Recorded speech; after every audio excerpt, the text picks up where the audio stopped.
Now, I don't want to romanticize our fallibility and our making mistakes, because they can hurt others and they can hurt ourselves. But what is the human factor is that we actually take responsibility.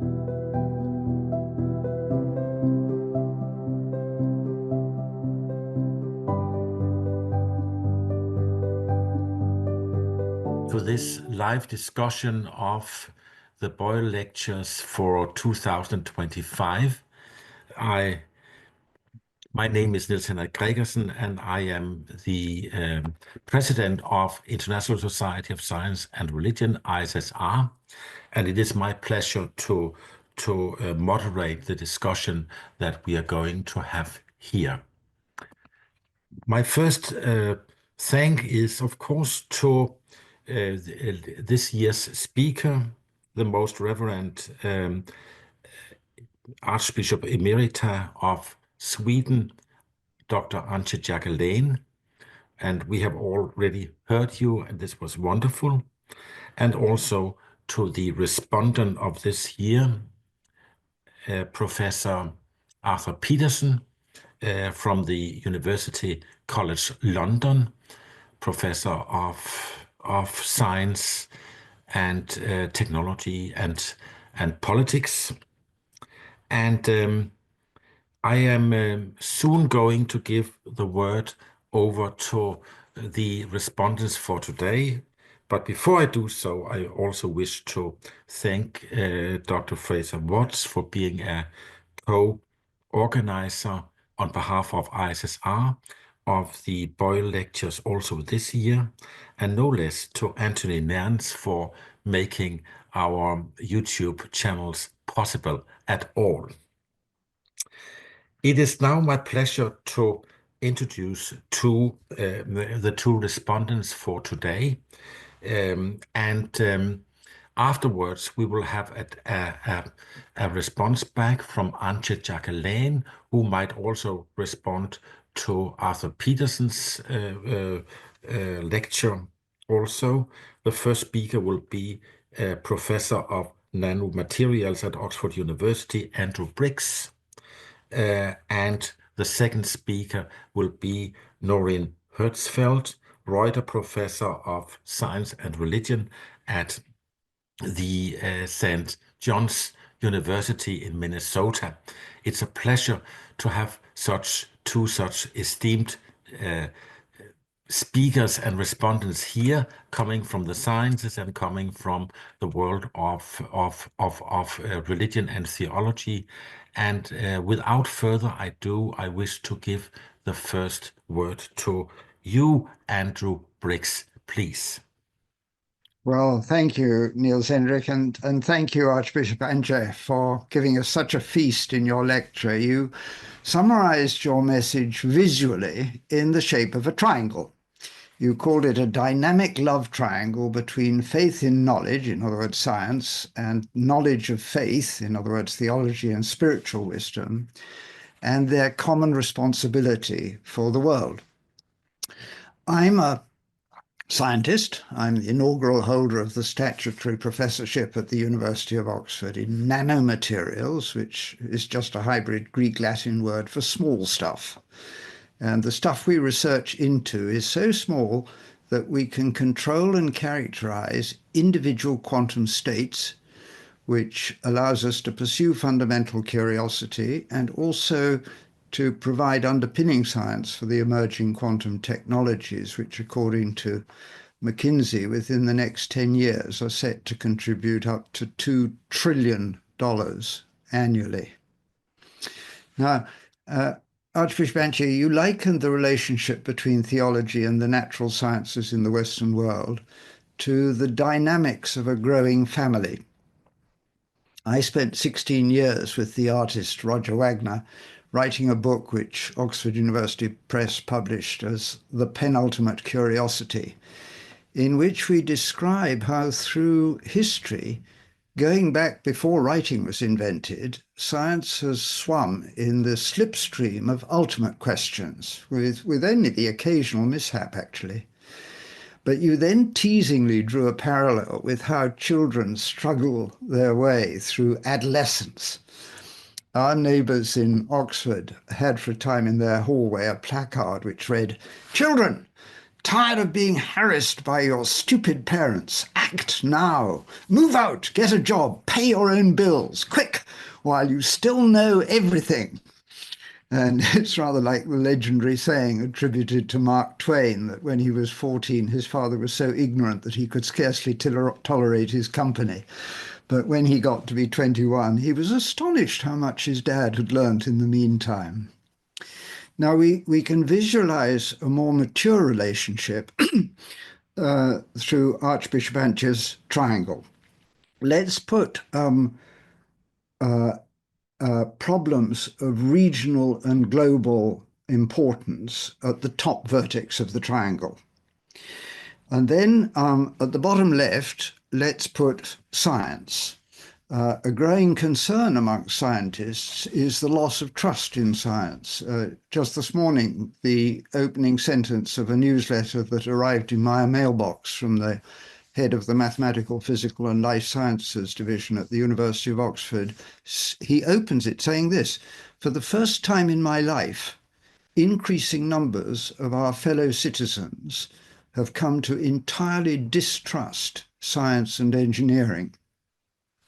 And then at the bottom right, let's put theology. And among church leaders, it's all too easy to focus on people, as though science was not relevant to human flourishing. But this triangle needs both feet if it's to support the weight of solutions to the problems at the top of the triangle. What are sometimes called wicked problems may appear insoluble because of incomplete, contradictory and changing requirements that are often difficult to recognize. The term wicked here denotes resistance to resolution rather than moral evil. The question may be ill-posed, the data inadequate, the values disputed, and the endpoint unclear, but nevertheless, a decision is urgent. And it's increasingly recognized, not least by august bodies like the International Science Council, that such problems require a transdisciplinary approach that values and respects different systems of knowledge, including scientific systems of knowledge and religious systems of knowledge. In other words, Archbishop Antje's dynamic love triangle. Archbishop Antje and I are commissioners of the Anglican Communion Science Commission.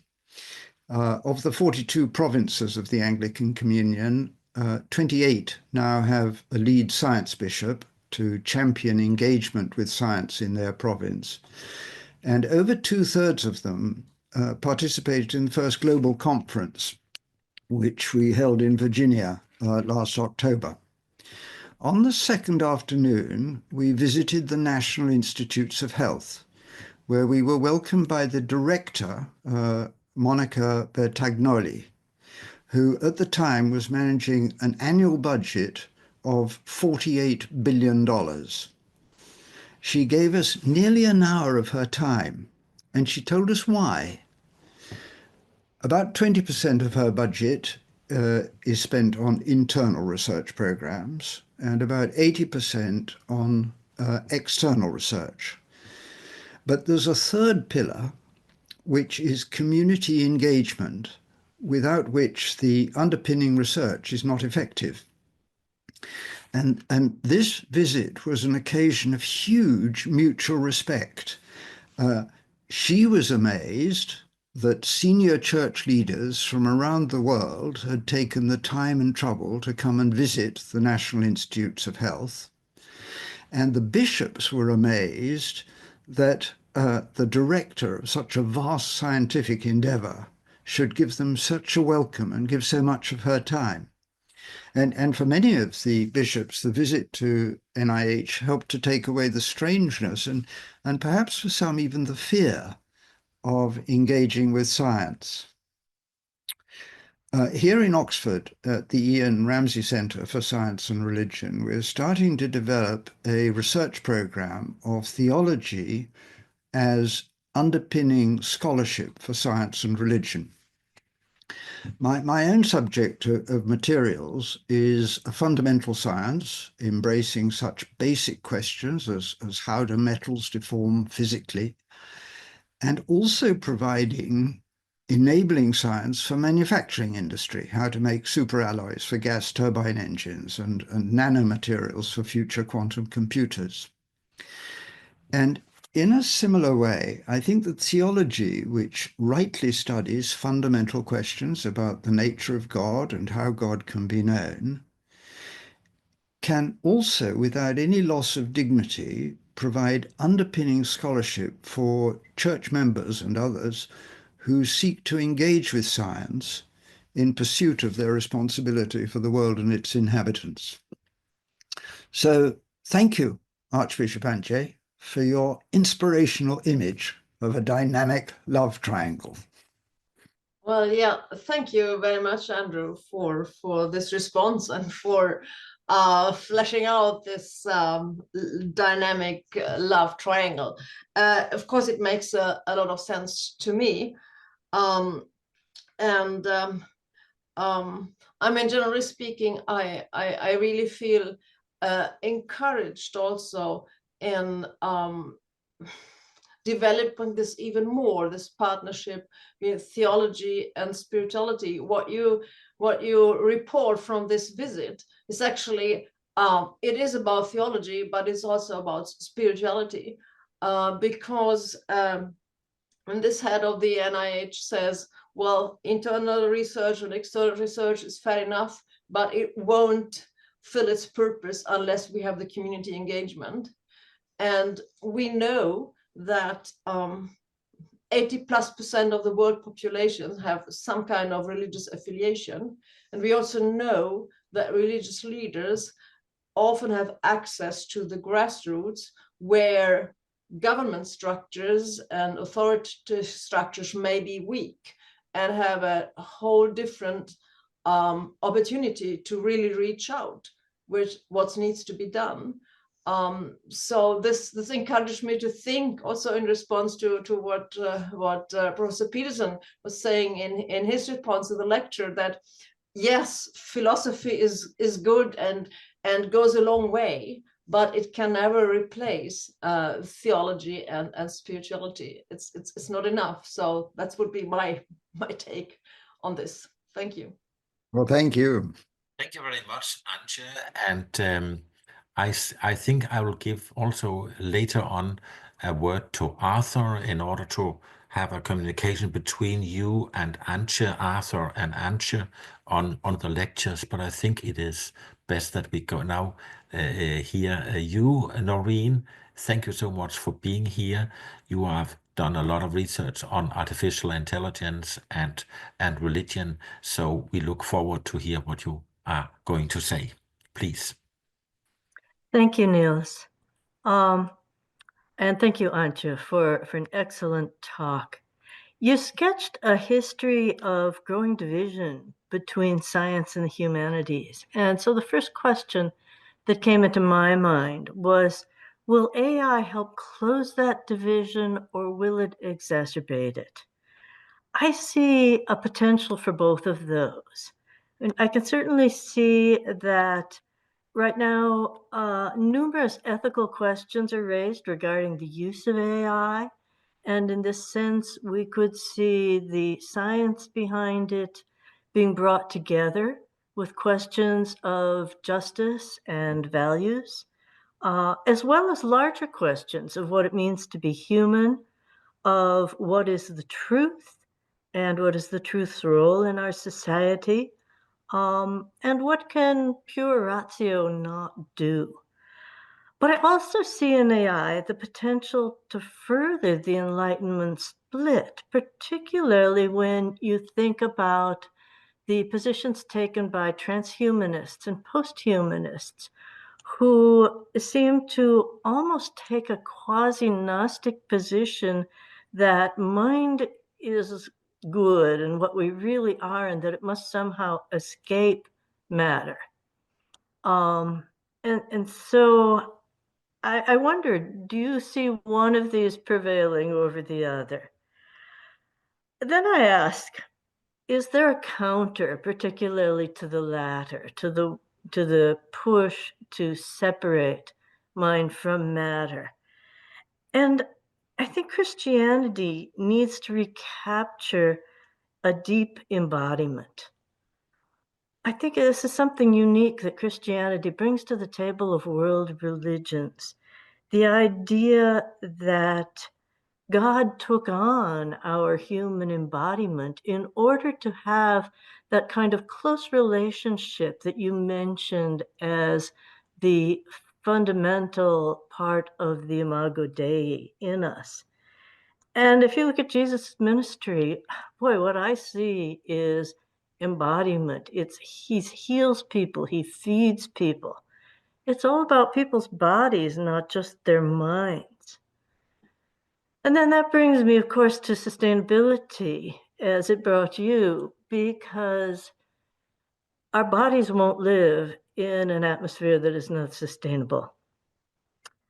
One of the things I think we tend to forget is that AI is embodied too. We think it all happens up in the cloud, but there's no such thing as a cloud.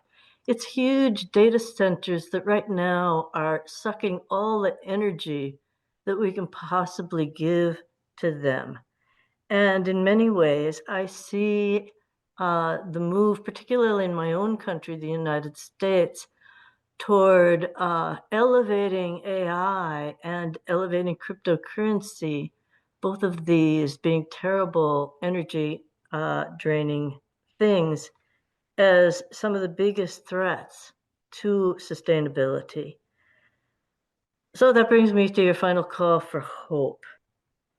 A hope that, as you said, leads us to act even in the face of anger, grief, and frustration.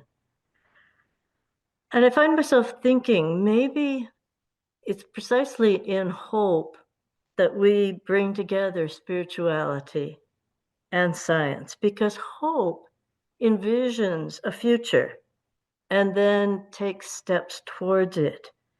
Where do we get that vision? I think the only place we can get it is from spirituality and from the exercise of our intellectus. But then science and ratio provide the means to take the steps towards that vision. But I would just love to hear your thoughts on any of those 3 points. Thank you again. Thank you very much, Noreen. And the word is yours, Antje, please. Thank you very much, Noreen, and lovely to see you again, even if it's just on the screen. I do think that the jury is out there whether AI will sort of worsen it or close the gap more. I mean, there is a lot of potential, and a lot, I think, depends on what you were pointing to when you talked about the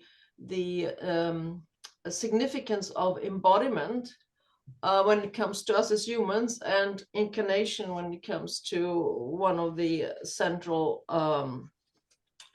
traits of Christianity.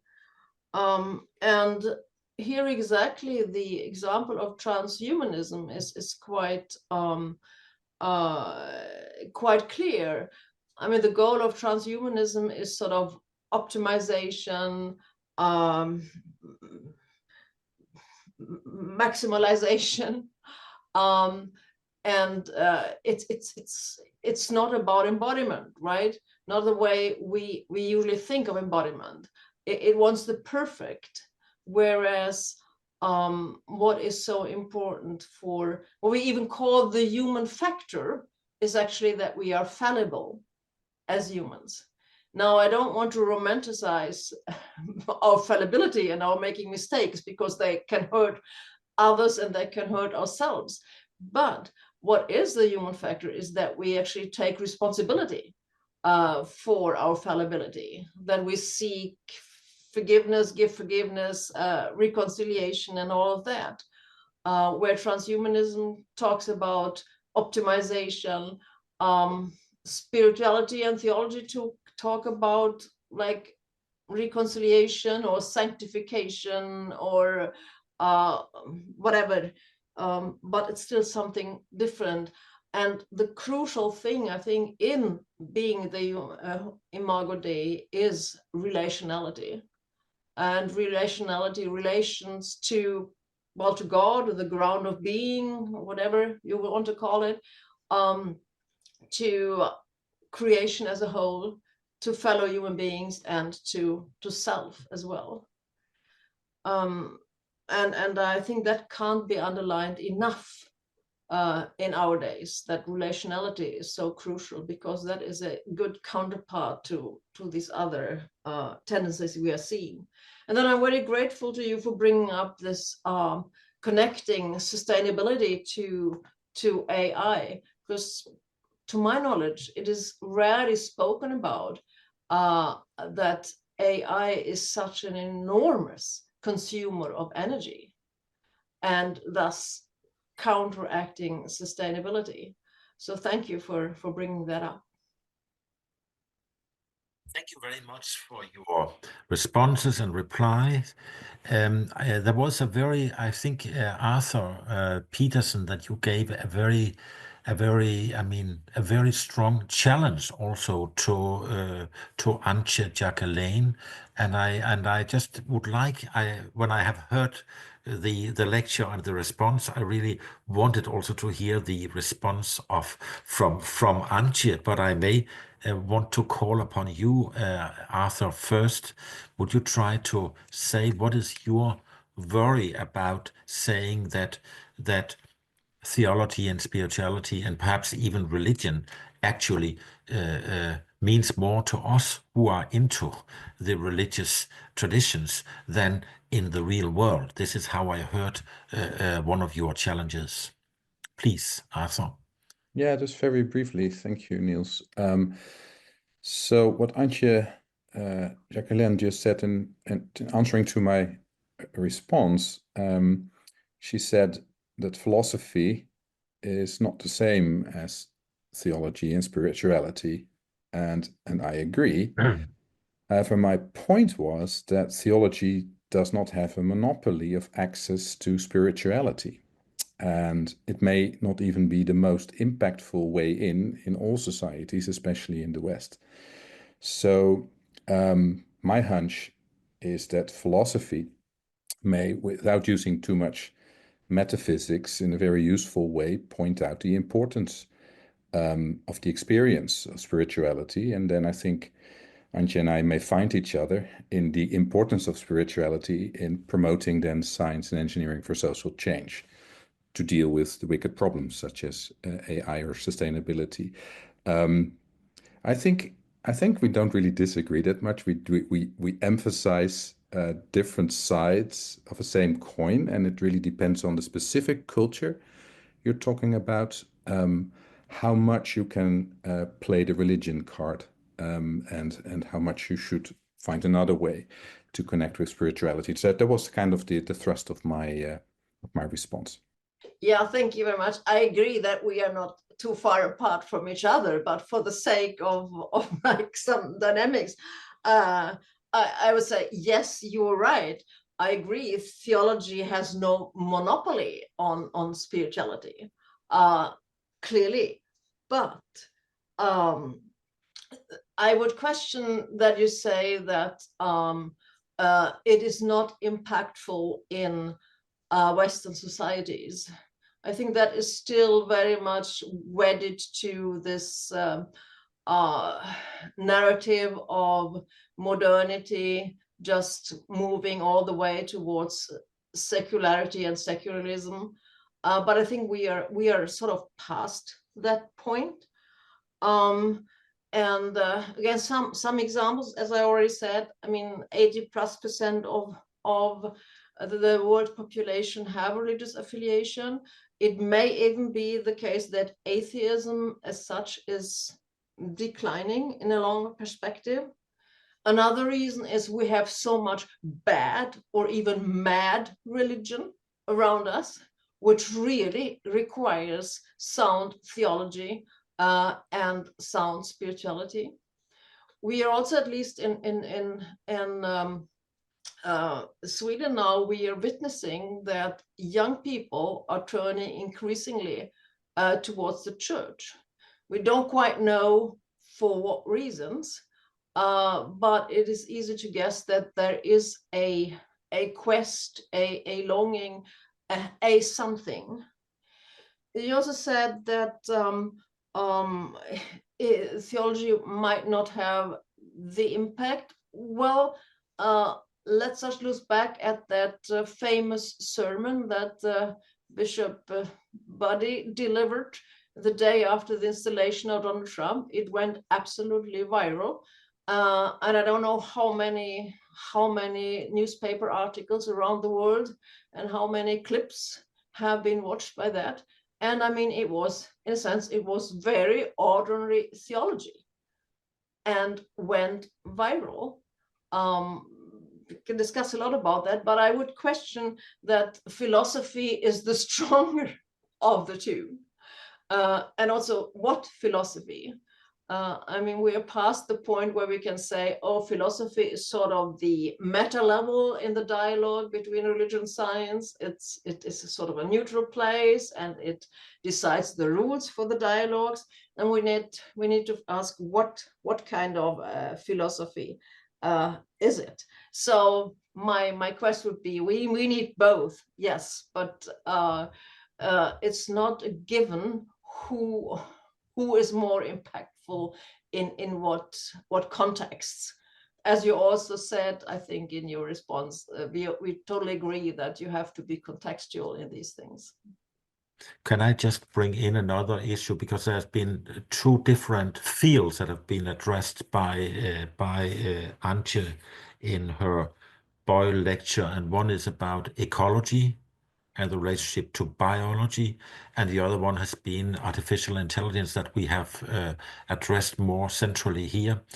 But I think there are very curious marriages taking place in the field of ecology. I think of E.O. Wilson, who is probably one of the most reductionistic biologists in his book on sociobiology, saying that we only have a very brief leash from culture to the genes, so the genes are actually determining everything. But still so, in his book, The Creation from 2006, he actually offers a hand of partnership, I think he says, or friendship to religious leaders, because he believes that science and religion are, and now I actually quote him, are two of the most potent forces on earth, and they should work together to save the creation. That's an end quote. That's a very strong view. That is, you can have very reductionistic forms of biological research programs, and you can couple that with the other aspect of the triangle, that is the higher good. And I just want to mention that as an interesting example. And the question then from me is back to Andrew, Noreen, Arthur, and Antje, of course. Do we have a similar movement within the realm of artificial intelligence, or that can be compared to the way in which science and religion are enmeshed in practical life in the world of ecology, or at least to some extent? Or is that more a dualism between ratio and intellectus? I have an AI company which actually licenses AI very specifically for quantum technologies. So I've thought a great deal about this. And I think the more urgent question with the AI, the one that's with us now, is the question of the AI ethics and what are the ethical drivers for AI. And within the AI world, there's a strong temptation to a sort of consequentialist kind of ethics, which rather quickly translates into utilitarianism. And that is attractive to AI programmers because you can give it a simple mathematical form. You're just trying to sum the total utility that is generated. And of course, for the big AI companies, the total utility means the profit for the company and the increase in value for the shareholders. And I mean, here's where both the theology and the philosophy have a great deal to contribute. If you think in Oxford, the AI Ethics Institute falls within the faculty of philosophy, as it happens at Oxford. And I think most philosophers, most economists, and I hope most theologians would say utilitarianism just doesn't work. And there's empirical evidence as to why it's wrong, quite apart from the moral evidence. So I think what we've got here is a very specific instance of how the science and the theology, the spirituality, can contribute to each other. So the science has a great deal to offer to spirituality and to theology. There's all sorts of illumination, if it, starting with the inspiration to awe and wonder.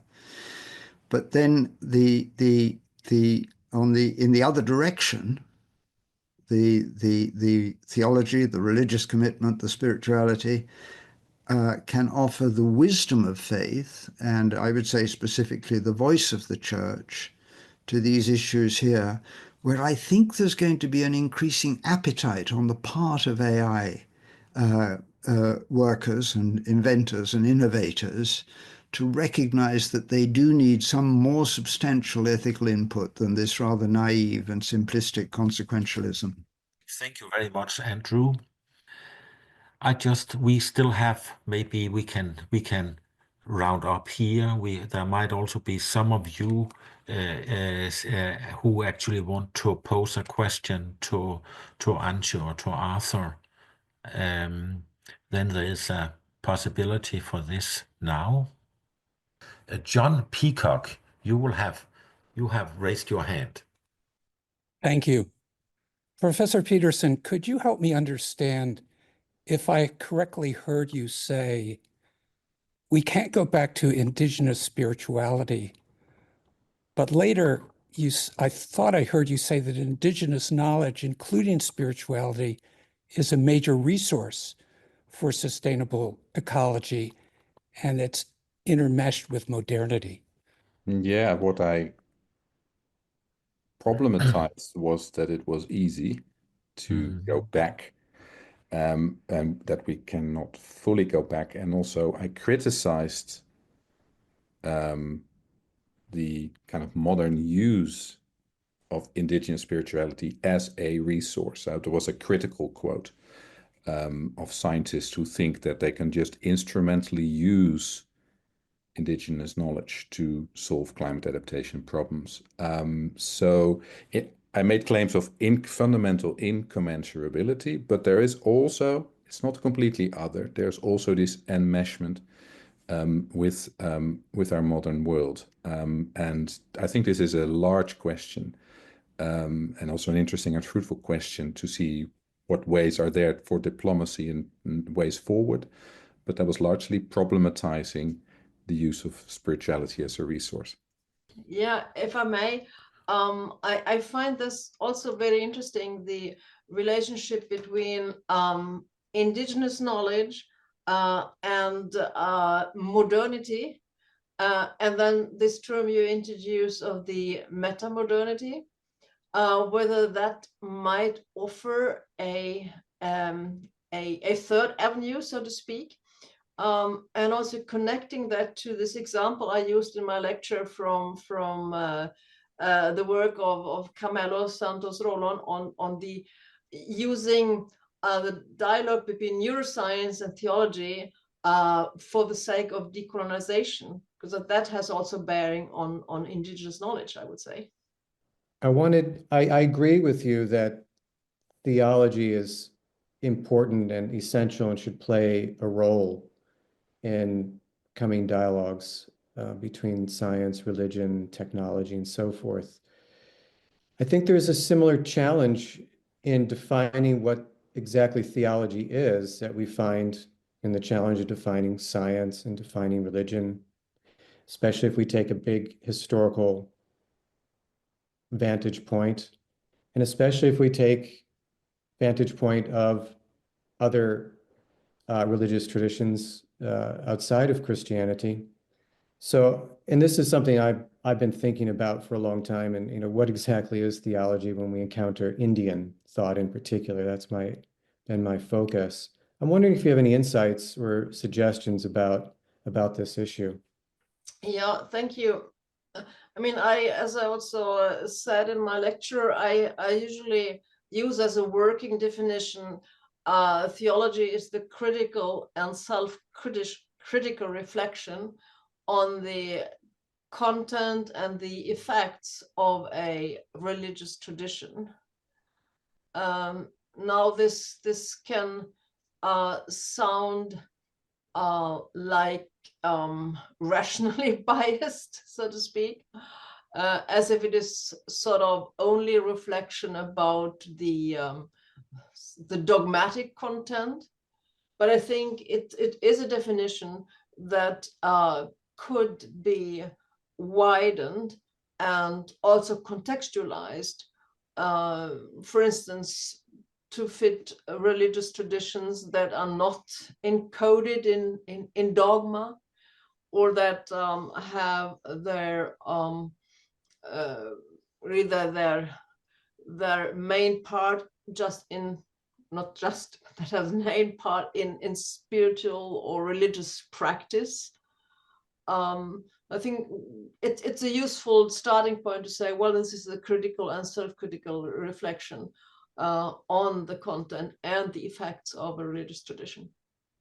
I don't know whether you find that helpful. I do. Thank you very much. I think that you've provided a definition that can then be used to evaluate texts and traditions, broadly speaking. Timothy Manes, you have raised your hand as well, please. Yes, thank you. And thank you to all concerned, everyone who's spoken here, for a marvelous experience. So at least in the United States, where I live, the privatization, in Professor Petersen's words, of religion and spirituality, I think has begun to apply to intellectus generally, and partially as a response to the problem of polarization that Archbishop Jackelén refers to. People rely heavily on this false dichotomy between objectivity and subjectivity, so that the products of ratio, particularly what we refer to in the States as STEM, science, technology, engineering, and mathematics, get treated as the only objective fact. And on the other hand, anything that intellectus can tell us, whether in terms of religion, philosophy, or politics, is just opinion, in which any opinion is sort of by definition no better or worse than any other. And the result of that is that any politically controversial public question becomes basically a matter of private belief. So you can see how this would contribute to a public sense of science as the only source of truth, and at the same time to a degeneration of democracy and an elevation of technocrats and increasingly tech billionaires as the sources of wisdom and power. So is there anything we can do as scholars of the humanities, as theologians in particular, to try and push back against this, to reestablish intellectus as a source not just of commentary that can be taken or left, but as truth? This is not an easy question. You must have had good teachers who have taught you to ask these questions. I had wonderful teachers. I'm glad to hear that. But I think it is indeed a challenge when STEM is upheld as the one objective branch of being human, and the other branch is just labeled private. And I think we have to resist this. I mean, I'm used to this from Sweden as well, where faith has been labeled private and only private. And I have tried to argue it with the Convention of the Right of the Child that says a child has the right to the standard of living that it needs for the physical, psychological, spiritual, moral, and social development. And for everything except the spiritual, the state, the society takes responsibility, but the spiritual is labeled private. And I think we have to resist this. And maybe when AI forces us to ask new questions about what is it to be human, there also is a chance of bringing these questions to the floor. I was just yesterday in a conversation at one of the universities in this country, and it was a transdisciplinary conversation on AI and human existence. And it A, attracted a lot of people, and B, I often realize that those who work with on the technical side of it, they are so impressed with scholars from the humanities and theology who raise questions that are very simple for us in a way, but they say, wow, we've never thought about that. So I think what I'm trying to say is the courage to ask these questions and bring them to audiences that want to hear them, or they realize that when they hear them, that they wanted to hear them, but they were not aware of that. So I guess we have a mission that is well needed. Don't know whether it was a response, but it was an attempt at least. And I mean, if I can just add, you know, we're not doing this alone. So as I've already mentioned, the Oxford AI Ethics Institute is cited in the Faculty of Philosophy, and it richly engages joint appointments in the university. There are about 8 joint appointments which span the humanities and computer science and related disciplines. So there are serious people seriously tackling these questions. Thank you very much, Andrew. Thank you very much, Antje, Arthur, Noreen, and thank you all of you for being here and also for writing on the chat. Thanks to Peter Hess too. And I just want to wish you a good evening as it is here in Europe, or a good afternoon as it is in the US, and maybe a night if you come from the Eastern time zones. Thank you very much for this evening. Thank you. Thank you all. Thank you very much.